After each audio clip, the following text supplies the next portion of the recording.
Hello from a Scottish farmhouse. It's very nice to be here. Today, I want to tell you about the grandmother experience of distant family. The role of the grandmother has changed greatly for those of us from the baby boomer generation, in particular when our children live far away. My cohort and I grew up in the post-Second World War years in the Anglo countries. We took advantage of changed demographics, which allowed us to relocate for work and travel for pleasure. And then our children did the same, but they went even further. My children live on 3 continents, and for the past 20 years, I've had to travel long distances to see them.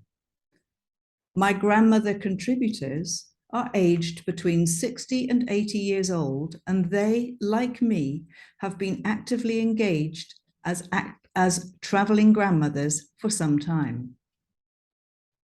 If we look at the grandmother figure in a historic context, we see that in 1956, when my cohort and I were children, Dorian Apple noted that the strict matriarchal figure, who was often part of the business of the household, was evolving into a less formal, kindly grandmother living some distance away. She was free, as Timonen and Arber describe in their grandparenting practices around the world, to shape her own role within the family's changing economic and social contexts. Although we grandmothers of distant family are not able to see our grandchildren very often, we have had the advantages of technology.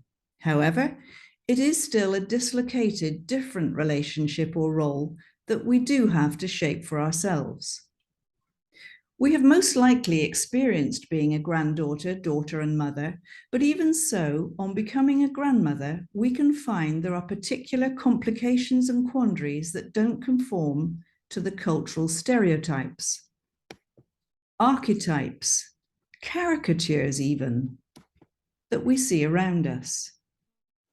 Over the years in conversations, I'd begun to recognize a dissonance within the overall positive image of being a grandmother.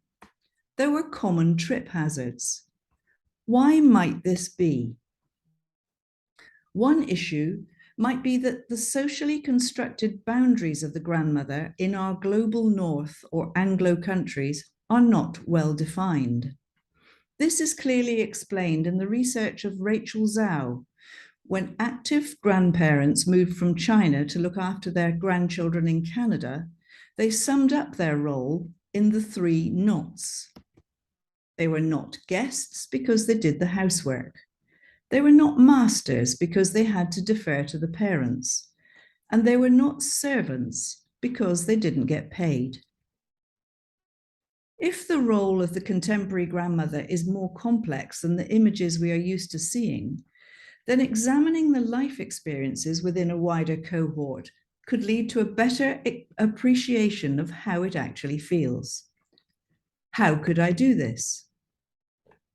In her 2019 book, Reciprocal Ethnography, Elaine Lawless says, deep listening as equal participants reveals the promise of a different kind of knowledge based on long-term ethnography. A deeper understanding of the distant grandmother experience could have relevance for the younger generation too. The research of Marshall Duke and Robin Fivush shows that knowing more about the ups and downs of past family can build self-worth and mental resilience in young people, and that grandmothers are the main kin keepers. This will have far-reaching implications with the rise of suicide in young adults reported by O'Connor and Robb in 2020. I began conducting semi-structured interviews in the 3 places I visit on a regular basis: New Zealand, America, and the UK. I engaged comfortably on a one-to-one equal level with my contributors in their home surroundings, and I listened carefully. I noted that one of the differences between my cohort and grandmothers who live within reach of their families was the longer stay in their children's homes. I began to call these stays sojourns because of their similarity to the biblical sojourn, defined as a traveler to another culture who has to rely upon the community there for continued support. I asked my contributors about their sojourning experiences, and I usually began by sharing a small cultural trip hazard of my own experienced with my American grandchildren. Go get a trundler, would you? The what? You know, the trolley. The what? Would you fetch the shopping cart, please? Okay, but you are weird sometimes, Grandma. I suggest we grandmothers want to create a good fit within our family, not appear weird or rely on them too heavily. It's only then we can get on with being grandma. But that can be a challenge in family situations when some aspects of family life can make us feel less secure, as if we're hanging, as the Scottish dialect phrase says, on a sugary peg. We can feel insecure. My contributors' varied replies began to build a picture of how they had managed their sojourning experience.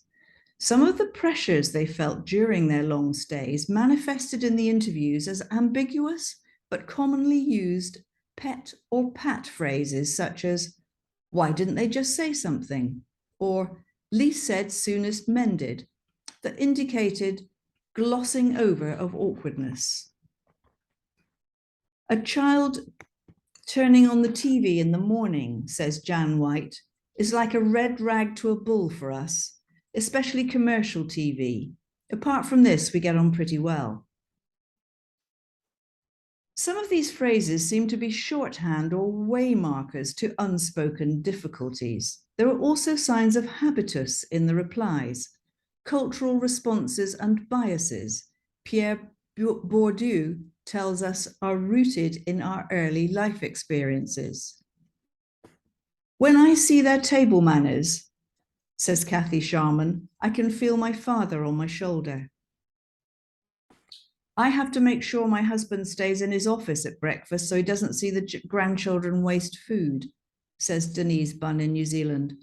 It makes him angry because he remembers rationing after the war. It was clear these testimonies carried issues that are shrouded within the overall positive experience. I wondered what methodology I could use to get closer. Over the past decades, there's been a progression of autoethnographic styles to aid the process of deeper understanding. Sensory, creative, reflexive, symbiotic, all have the ambition of adding ethnographic depth. I began by looking from autoethnography, avoiding, as Sarah Pink says, data collection neatly packaged, towards Philip Vanini's work on non-representational ethnography, which he says can animate the non-discursive by looking at ways to interrogate the emotional, the fleeting, the background of everyday life.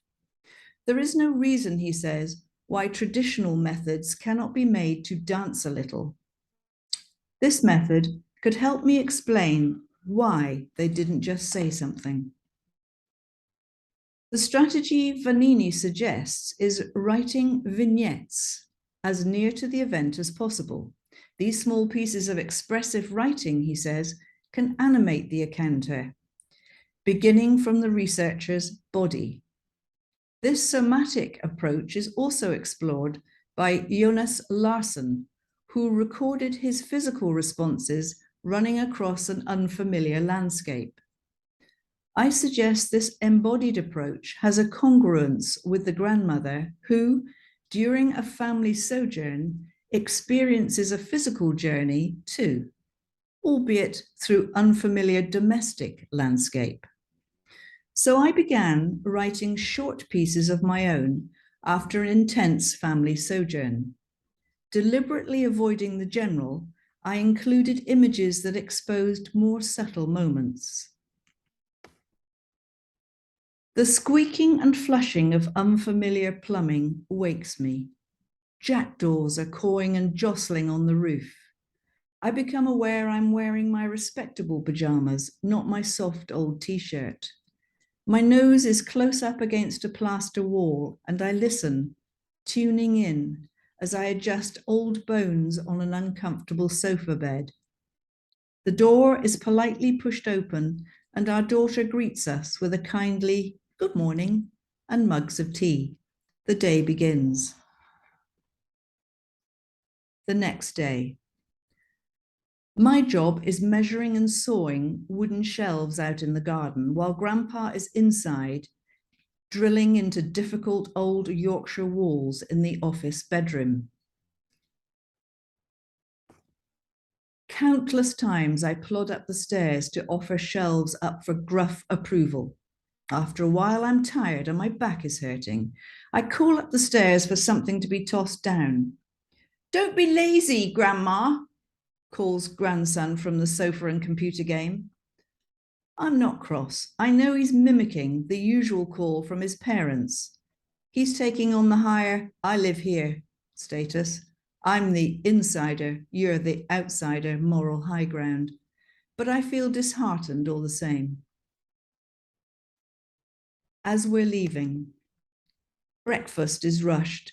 We're offered half-used odds and ends from the fridge that might be considered ours. Our son-in-law is using the bathroom, lengthily, where we need to pee and brush our teeth. But we smile and grit those dirty teeth, knowing we can stop somewhere on the motorway. These vignettes, created soon after the stay, records my flesh and blood experience without the tidying or smoothing that Sarah Pink says occurs with editing or time passing. There are future anomalies to be investigated and questions to be asked about the distant grandmother and her indispensable but sugary role within the distant family. But by listening carefully and writing these small pieces of closely felt auto-ethnographic writing, I've helped to animate and reveal how I and my contributors engage and negotiate the happy, sometimes fractious sojourning encounters. Thank you very much for listening.